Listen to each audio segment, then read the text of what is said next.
Alrighty, to kind of finish up 10.5. So 10.5 continued.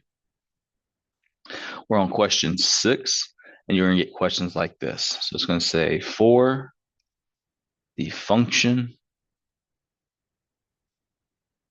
g of x equal to 3x minus 2, we're going to find certain answers. And the way we do that is it'll be asked as this, g of 3. So the thing I need you to notice is that the x is being replaced with the 3. So what I'm going to do is replace the x with that 3. So in this case, that becomes 3. When you replace something, it's best to use parentheses because a number times a letter indicates multiplication and parentheses indicates multiplication. This helps separate it so it doesn't become 33, it becomes 3 times 3. And then we work this out. 3 times 3 is 9, minus 2 gives you 7. All right, so let's try another one. This is g of negative 2. So again, I'm going to replace the x this time with a negative 2. So this becomes 3 times negative 2 minus 2. So 3 times negative 2 gives you negative 6 minus 2. And you're going further in debt, so this will be minus 8. All right, one more. Let's try g of 0. Again, I'm going to replace the 0 with that x. So this becomes 3 parentheses 0 minus 2. 3 times 0 is 0 minus 2, which gives you negative. If you have $0, you want to buy something, you go further in the hole.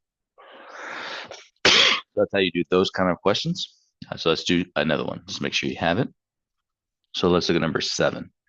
So we have f of y equals y cubed minus 2y plus 5. So it doesn't necessarily have to be an x. I'm going to look for f of 1. So I'm going to replace all my y's with 1. So this becomes 1 cubed. So notice I put the y in parentheses and put the cube on the outside. And then minus 2 times 1 plus 5. 1 cubed is 1. 2 times 1 is 2. Just bring down the minus sign. And then plus 5. 1 minus 2 is negative 1 plus 5, which will give you 4. Let's try another one. We get f of 0. So this becomes 0 cubed minus 2 times 0 plus 5. 0 cubed is 0. 2 times 0 is 0. Bring down the minus sign, plus 5. 0 minus 0 is 0. And then 0 plus 5 is 5. C is f of negative 3. So this becomes negative 3 cubed minus 2 times negative 3. Again, using that negative 3, putting it in parentheses everywhere there's a y, plus 5. Now, negative 3 cubed, as a little side note here, we didn't have to worry so much about this, but negative 3 times negative 3 times negative 3 is what negative 3 cubed is. So negative 3 times negative 3 is a positive 9 times negative 3. And then 9 times negative 3 gives me negative 27. So negative 3 cubed is negative 27. Now, this minus, it will be attached to the 2 when I multiply to this negative 3. So a negative 2 times a negative 3 produces a positive 6. And then bring down your plus 5. Negative 27 plus 6 gives you negative 21 plus 5. So again, you owe someone 27, you're paying them back 6. Now we're going to pay them back another 5. So we're at negative 16. Right? There is another approach to this type of problem. So still doing the same thing.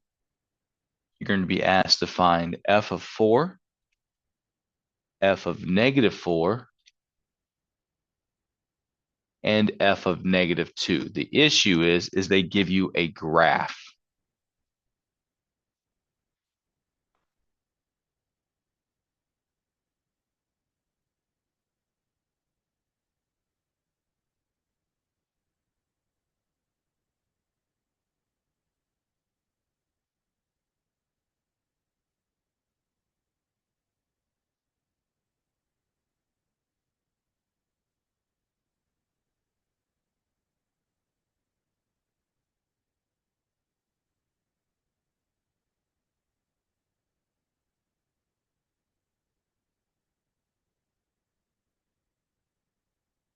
And so the graph kind of looks like this.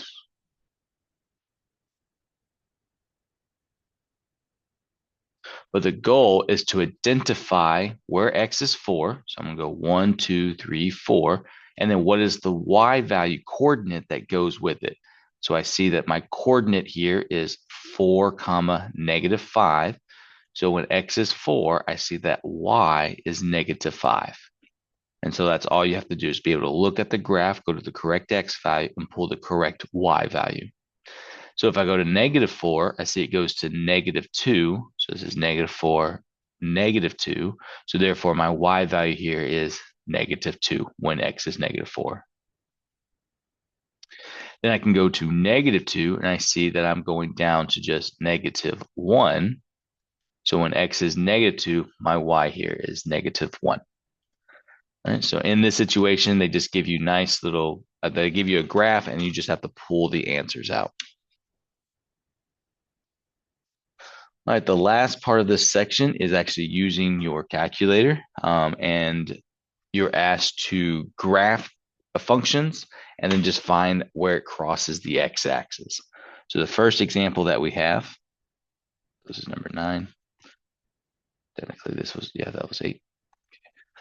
So you're given 2x plus 3y equals negative 8. So what you have to do first here is solve for y using our two-step process. So we change the sign of the x first. So this becomes 3y equals negative 2x minus 8. And then step 2, divide the number that's next to the y. So I'm going to divide everything by 3. Simplify if you can. But if you can't, you will just type this into the calculator. So let me show you how to do that.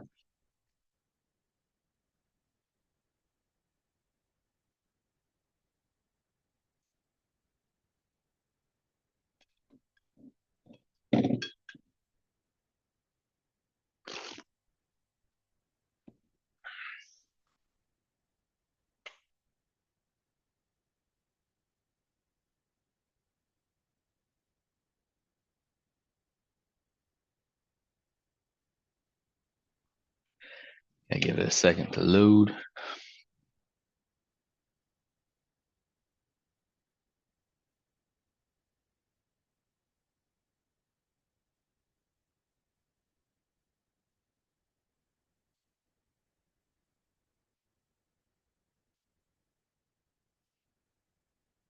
And make sure you're seeing what I'm seeing. All right, so mine is a TI Inspire. The textbook gives you directions for TI 84, but they're all pretty much the same concept. Your goal is to go to wherever your graphs is in your calculator. Yours just might be y equals, it might be graphs. I believe for y'all, if you have an 84, there's a y equals buttons up here. You just hit one of them so that you can type whatever the equation is. For if you have an Inspire, you just hit graph, but regardless, all of ours are going to look like this. So now I'm going to type in. Now notice this says f1 of x. Yours might say y1 or y2. That's just how many functions we have. I'm just going to type to the right of the equation that I just solved. So I can do control divide on mine to make a fraction. Your calculator, you might have to use parentheses, and then you write your number with a backslash or the division sign, whatever it is that you have. So I'm going to do mine here where we got negative 2 divided by 3 x. And then we had negative 8 divided by 3. So that's going to be, I'm going to do plus control divide. Ooh. Negative 8 divided by 3, right? Which is basically what I just had written. And then I just hit enter. So you have to identify the graph and then identify where it crosses the x-axis. So that's 1, 2, 3, 4. So the answer to this one would be negative 4. Right? And that's all you had to do there was just identify where it crosses the x-axis. They have some options for 84. If you have a Inspire, you can also do menu, trace, graph trace, and then use the left and right arrow keys to go identify what that value is. So you can see that it definitely is -4, or you can just visually look at it. All right, so I'm going to do another one. So for me, I'm just going to open up another graph. You would do Y2 or delete Y1 and type in this next one. The rest of them are pretty much already solved for you. So the next one is actually X cubed. So I have X buttons on the bottom, and on your 84, you will too. And then cube, there's a little rooftop button right here. You'll have it as well on your 84. And then you'll just hit A3. That makes an X cube. Do make sure you arrow out to make the cursor big again. And then you would add in plus 2x. And that's the next equation we are given. And we're just going to hit enter. And then you just identify this graph and notice that the x-intercept is 0. Right? So again, if I wanted to, I could just delete this previous answer and type in my next one, which in this case is 4x minus 2. And when I hit enter, the new one appears. Again, I might not so easily be able to see the x-axis intercept. So I'm going to turn on menu, 5, 1, and use my left and right arrow keys. And I see that the value is actually 0.5 or 1/2. All right, let's try another one. This one is going to be 4x plus 3. I hit enter. Again, I can see it crosses there, but it's not clear. So I'm going to do menu, 5, 1. Use my arrow keys to move down to the x-axis using the left and right. And I can see my x-intercept is negative 0.75. All right, so let's do one more. This one is 4x plus 7. Again, really hard to see what that is. So I'm going to do menu, 5, 1. Use my left arrow key to go down. And I see my answer is negative 1.75. And that's pretty much all you have to do with a calculator is just graph it and then help you find out exactly where does it cross the x-axis. All right, so that pretty much wraps up 10.5. So I want to get into 10.6 next.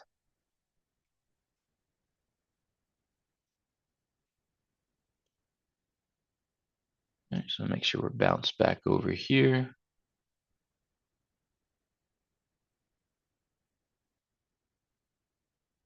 Perfect.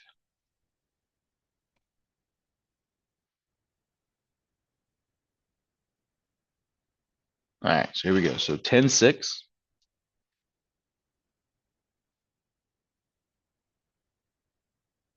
is graphing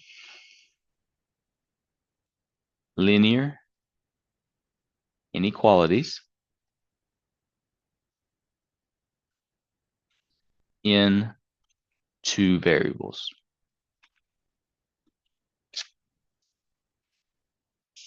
All right, so let's look at our first question. And pretty much it's just graphing. So we're going to graph 9x minus 3y less than or equal to 21. All right. Ooh, give me 1 second.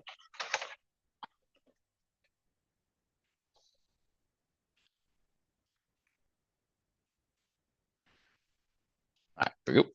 So it's 9x minus 3y equals 21. And then this is a great practice in two ways. If we're just graphing, we can just find the x and y intercept like we did in, I believe it was 10.2.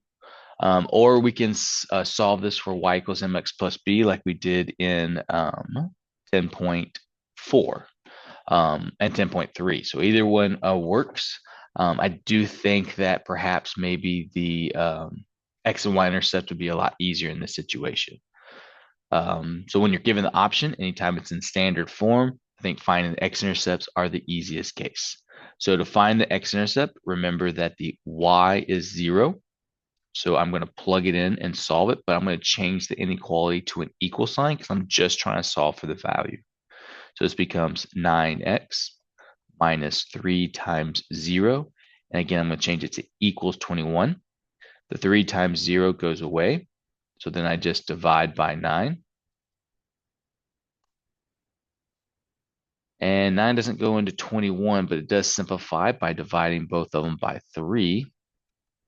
So that'd be 7/3. So I have a coordinate of 7/3. And then I can go look for my y-intercept, which remember now x is 0. So when I do this, I get 9 times 0 minus 3y less than, I'm going to change it to an equal sign just to solve it, equals 21.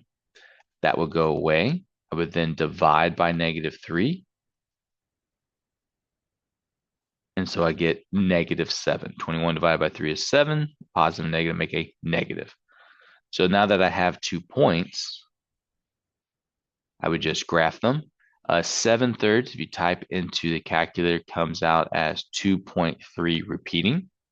So for the x-intercept, that means it goes, here's the x, here's the y, goes between somewhere in 2 and 3. So I'm going to put a point right there. And then I'm going to go to -7 on the y-intercept. 1, 2, 3, 4, 5, 6, 7. So there's my point right there. The next thing you need to note is a less than or equal to or a greater than or equal to will get a solid line. And a less than and a greater than will get a dotted line. So that part right there is a good note to have. So since I do have a less than or equal to, this will get a solid line through those 2 points because this takes 2 points to make a graph. The next part of this is you have to use the test point. If you can, most of the time you can, 0, 0. That would be this point right here. And I'm going to plug it into my equation. So I'm going to say this is 9 times 0 minus 3 times 0 is less than or equal to 21. And all I'm trying to do is determine, is this a true statement or not?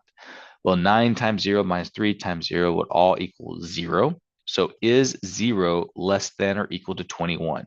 That is a true statement. If it's true, I'm going to shade the side that the origin is on.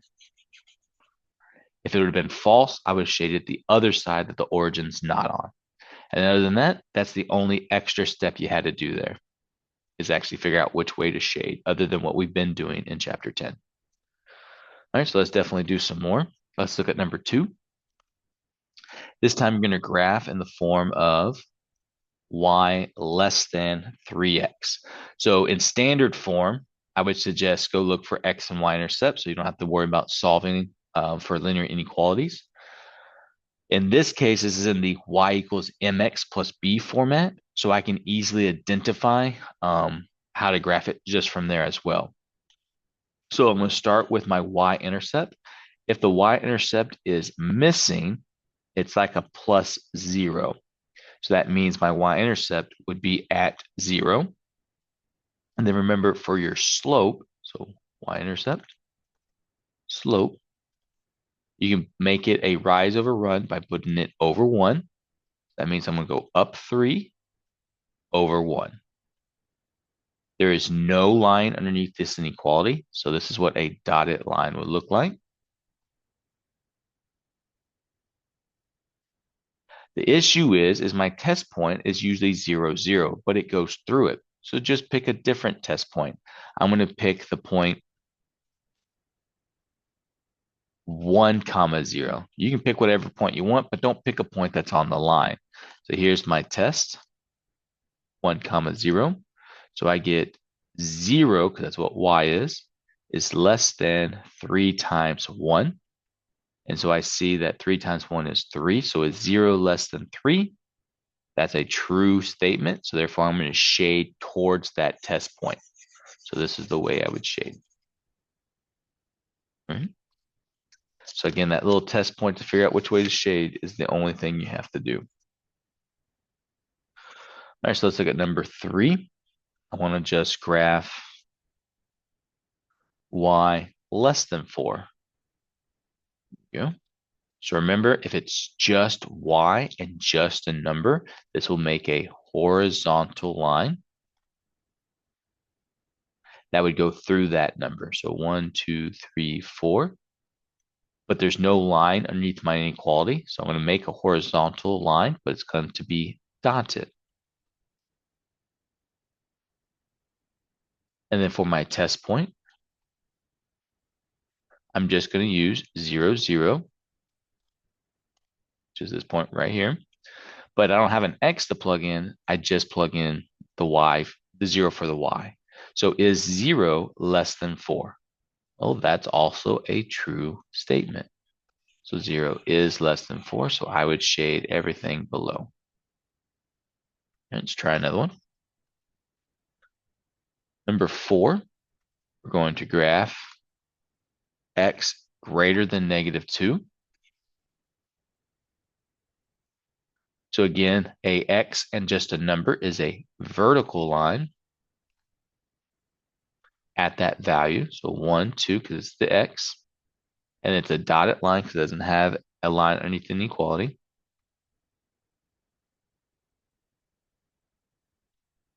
And then I'm still going to use that test point 0, 0. But I only have an x to plug in. So I'm asking myself, is 0 greater than -2? And again, that would be a true statement. So I'm going to shade towards the origin.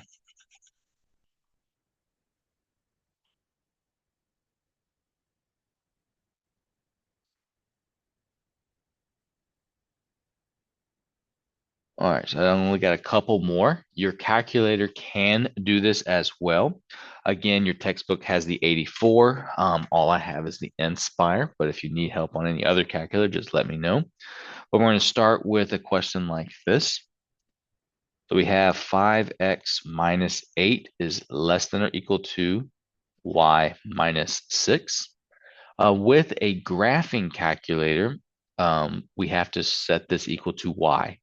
So since the y is on the right side and my x is already on the left side, a trick that we use is I'm just going to switch the entire equation. So I'm going to put y minus 6 over here, 5x minus 8 over here, and then I flip that inequality. So instead of a greater than, it's a less than. So I have the y in the correct area. I didn't have to change signs. I just literally flipped the equation because this is saying that this is greater than this, which is the same thing as saying this is less than that. So now when I go to solve it, all I have to do is add 6. So I get y is less than or equal to, or less than 5x, and then -8 plus 6 is -2. So when I go to graph this, I'm going to go to -2 on the y-axis, because that's my y-intercept. This is my slope. So I put it over 1. Oh, my bad. I was just doing this by hand. My goal was to show you how to use the calculator. So let me back up into the calculator one.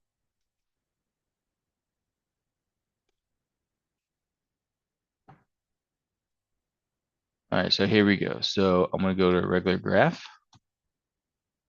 And what we can do here is you just hit the backspace button or the delete button. And I'm going to put the less than inequality symbol. And I'm going to plug in what I just calculated, which is going to be 5x minus 2. But notice I can do that inequality symbol. And when I hit enter, it does all the shading for me.